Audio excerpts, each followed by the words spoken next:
In this video, I'm going to share with you the 8 drivers that help determine the value and sellability of your company.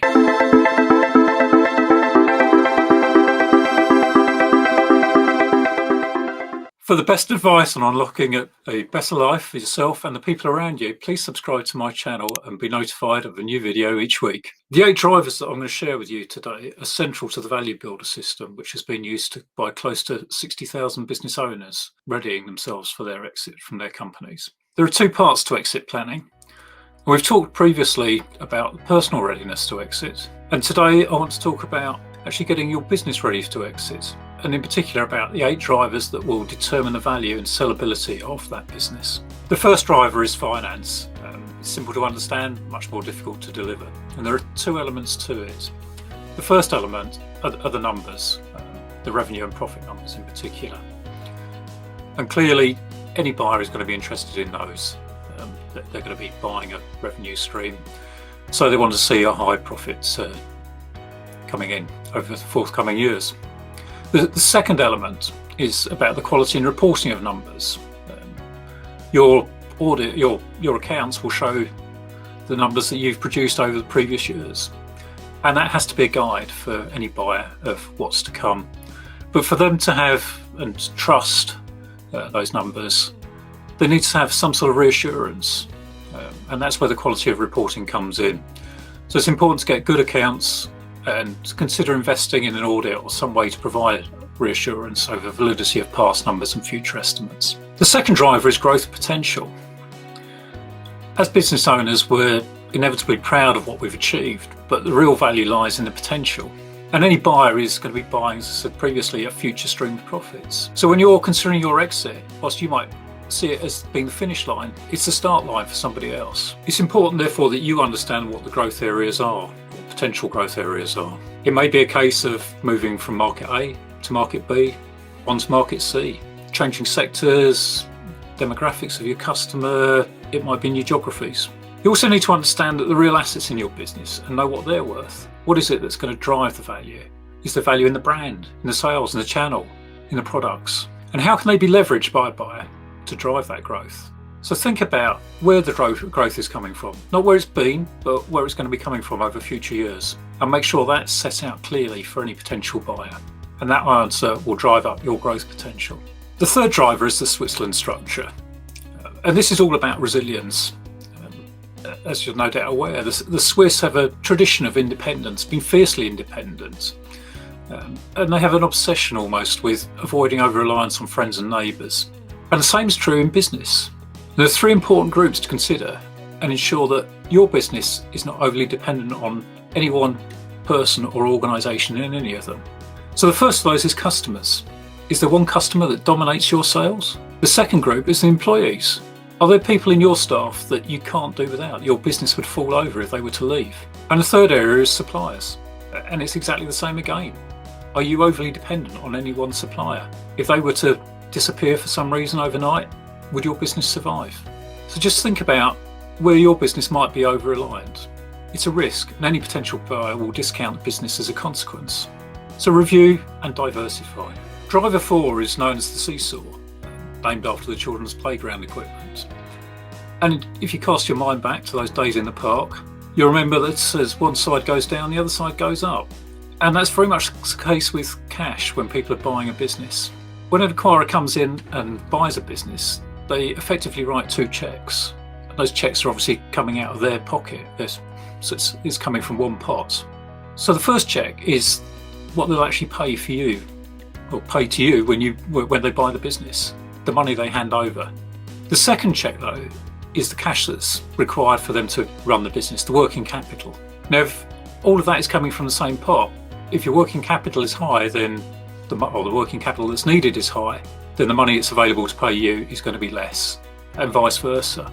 So the action here is to make sure that your business actually generates cash and actually doesn't need much, if any, working capital. The 5th driver is recurring revenue. You'll recall that we've talked about the buyer is buying a future stream of revenue and profit. So the greater the reassurance there is about those streams, the greater the value of the company. And if those revenues and profits come from recurring revenue, you get that greater reassurance. So there are 6 types of recurring revenue. So the first is a simple consumable, toothpaste or coffee. You buy a packet, you use it, you buy another packet. No obligation to do so, but you just go back because that's your regular brand. The second is the sunk money consumable. And again, we can use coffee as an example here. Everybody will have seen Nespresso type machines. You buy something and you actually have to buy from a certain brand to continue using it. The Nespresso machine being the obvious example. The third sort of recurring revenue is a subscription. A magazine, for example, you subscribe for a year, 2 years, it arrives every month. At the end of the subscription, you resubscribe or it ends. The fourth form of recurring revenue is the sunk money subscription. Traders used to, may still have something called a Bloomberg terminal.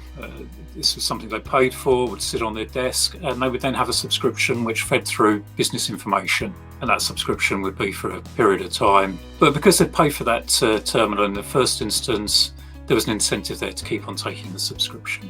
Fifth is the auto renewal, something along the lines of what you might have with document storage. You pay for a service, but there's no end date to it. And in the case of document storage, you put those documents into storage, Big Yellow or whoever it is that you're using, and they just sit there until such time as you come along, take them out and tell the business that you want to stop subscribing.